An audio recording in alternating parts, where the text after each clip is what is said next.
I feel like I'm on the Borat show. My next guest.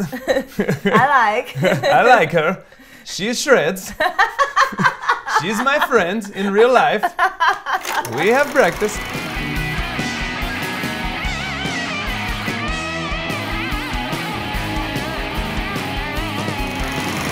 I'm sitting here with one of my favorite shredders, Nita Strauss.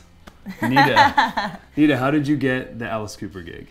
Everyone talks about how'd you get the gig, and like it's some big secret. Like there's a secret formula, there's a secret, a secret password you have to know to get the gig. And really, it's all about, for me, it's always been about being in the right place at the right time. Whether it's getting the gig with the tribute band, getting into Jermaine Jackson's band, or now getting into Alice Cooper's band. So for me, for the Alice Cooper gig, I was playing another show, got seen by one of Alice's former band members, who in turn found out they were looking for a guitar player. And if I hadn't been right in the right place at the right time, playing that show in front of that person, then they wouldn't have seen it, and that call wouldn't have gotten made, and the whole thing wouldn't have come to fruition. So I think the lesson there really is play every gig as if somebody's there watching and is going to get you to that next level. That quote, actually, Abe Laboriel told me that quote, and the next day it changed my life in there terms you go. of being a promoter. It's like the biggest quote. Yeah. Play every show like as good as you can, give it your all, and because you never know who's going to be in the audience and what that could potentially bring you. Absolutely. Could be the worst show ever with 3 people in the audience. Actually, the worst show, I did play the worst show ever in Des Moines, Iowa, with about 8 people in the audience. We were on Warped Tour, and it was like a day off show. We're just driving ourselves around in a van, play this weird little, back hole venue in Des Moines. Still play the show of our lives. Turned out later that 3 of those 8 people were in Slipknot. So you never do know who's going to be there. I'm such a big Slipknot fan too. And you don't know who's in Slipknot. No, and you don't know. And it was funny because we had this sort of like funny moment like outside where they were talking to us in the parking lot. We didn't know who they were. We thought they were like creepy fans. And then finally, one of them said, well, these guys are in a band. I was like, yeah, well, what's your band called? They're like, Slipknot. It's like, okay, and I went to our van, I turned the key, and we had a Slipknot album in we had been listening to on the drive. So it was a funny one. But every gig, you never do know who's going to be there. I feel like I'm not much of a fanboy, but I think I would fanboy like in that situation. If I was just like, what band are you in? The Slipknot, I'd be like, Dad?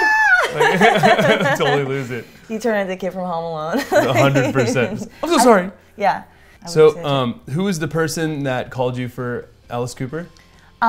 It was Kip Winger, actually, that saw me initially and was like, there's something there. We spoke after the show that I played that night.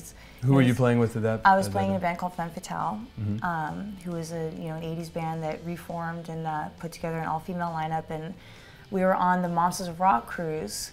And Kip came and saw the show, and we were talking after the show, and he's like, what else are you doing? And I was like, I'm looking for a gig, man. I'm looking for something to do.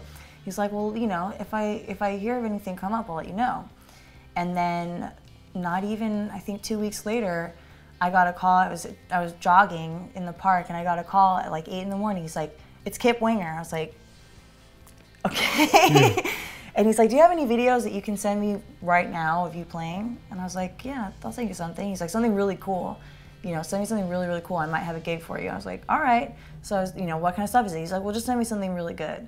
I was like, what can I send? And then I ended up sending him a video of me playing the national anthem at a football game. Like, just like me alone in an arena.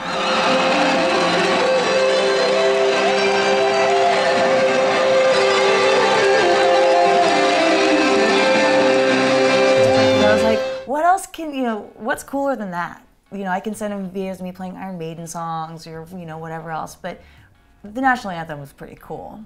So I sent that over and ended up going to Shep Gordon, who has been Alice's manager, I think, 45 years. And from there, I met him and Bob Ezrin, who is, again, just like one of my starstruck moments, like, Destroyer in the Wall, and here 100%. I am sitting at Sunset Marquee across from these 2 legends, and they're going, why should you be in this band? Why should we give you this? Why should we give you this shot? And, I was like, I don't know, because you guys are looking for a guitar player. But really, what they want in a band like Alice Cooper is attitude. They want, somebody that will come and stomp it out and like bring the theatrical element to the show. And I told them, look, there's a lot of great guitar players out there, but there's not one that will ever outperform me. And they're like, Definitely really? And I said, yeah, that's true. And I made sure they knew it. I made sure they knew it after the first show. Oh, and they knew it. Oh, they knew. Well, if they didn't know then, they know now. Right when that happened, I had been looking at tickets. You know, this was a few weeks before the Motley Crue tour started, and I had been looking on Ticketmaster for tickets for the Hollywood Bowl. So I thought, you know, this might be the last time Motley Crue plays in LA. I was actually looking at tickets for that show, and then 2 weeks later, I was in the band. Wow. Yeah, it was crazy. Still, like, I kind of get like chills thinking about how crazy that is.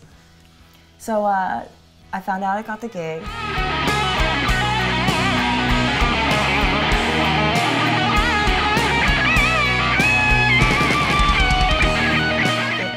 I think 2 or 3 weeks to learn the material. I flew out to Manistee, Michigan on a Monday. I met the band on Tuesday.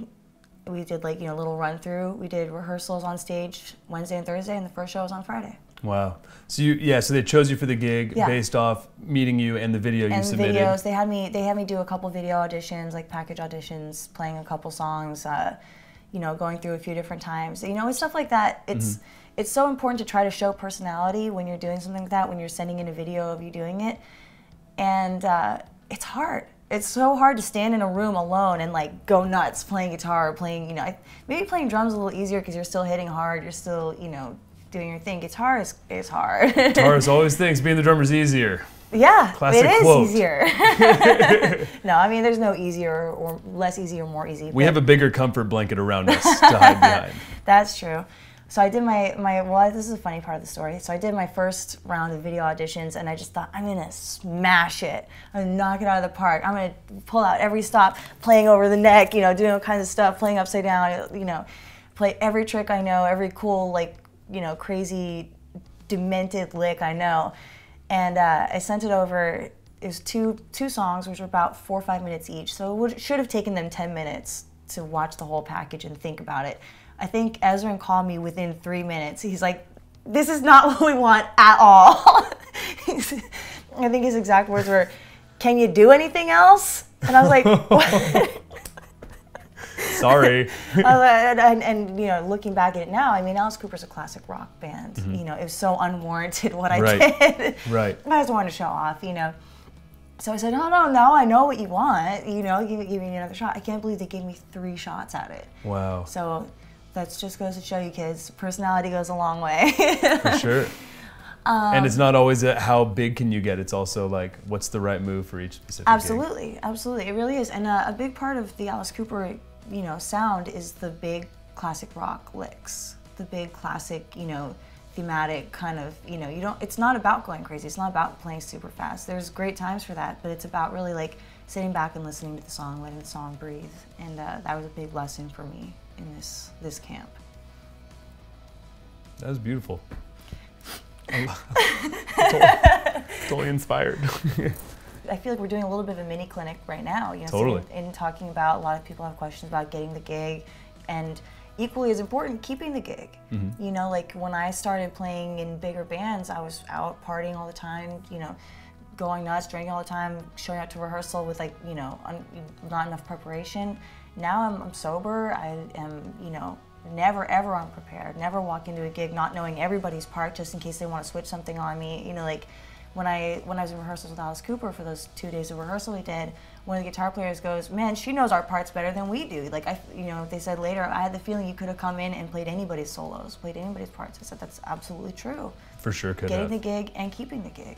Nita the Threat. Hey, no job is safe. When Nita's around. As long as it's a guitar thing and it's sort of in the rock. No. Yeah, no guitar job is safe. Well, thank you so much, Nita. Thank you guys for having me. This is so much fun. Thank you so much for doing it. We love Nita. I love you.